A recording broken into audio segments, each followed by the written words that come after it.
The second dream that Jacob received was 20 years later, and it was right after the birth of his son Joseph.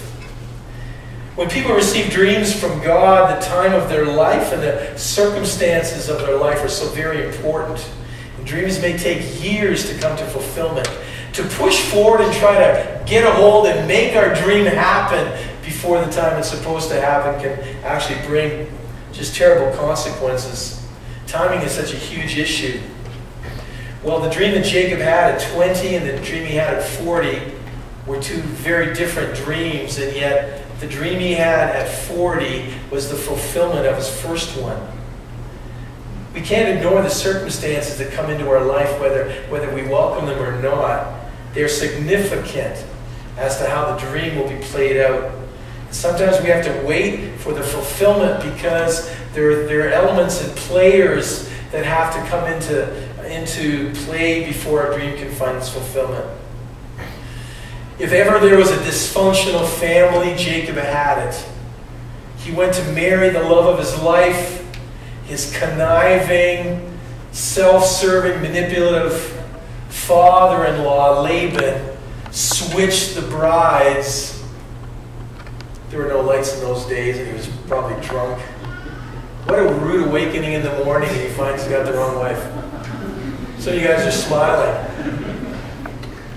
If you know the story, he was able to marry Rachel after a week, having Leah for the marriage week, and then he got his second bride, but he had to work an additional 7 years.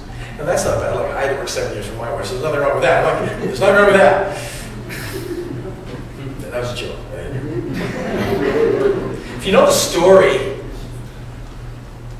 the love of his life, Rachel, never had any children.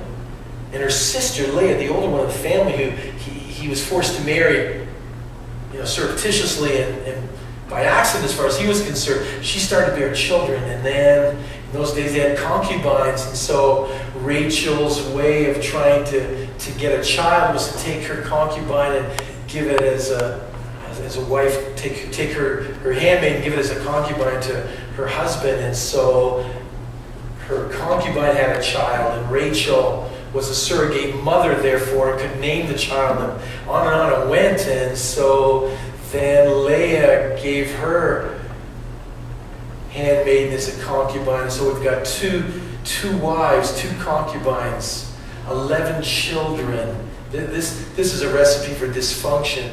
And like we laugh at it, it was a terrible, terrible setup. And Rachel actually never had any children at all herself. Until 20 years after that first dream, and finally, 20 years later, Rachel had her first child, Joseph. And then God gave Jacob another dream. The passion behind the second dream was that the love of his life bore a son, Joseph. Everything changed. His entire evaluation of his life shifted. Something happened when that child was born that the birth of the 11 other children didn't produce.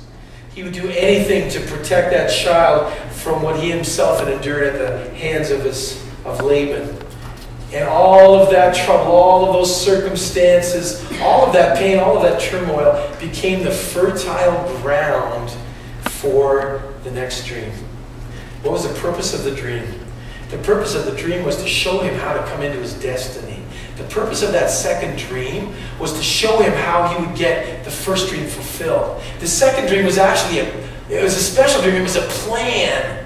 Not just a dream, but a plan. A dream is in our mind, in our hearts. A plan is in our heads. And someone has said, I think it was Paul Scanlon, said that a dream in your heart without a plan in your head will never produce reality in your hand. And the second dream was even more than a dream. It was actually a plan, which we'll hear about later. Aren't you glad that God doesn't have a dream for your life? Jeremiah 29 says He's got a plan for your life.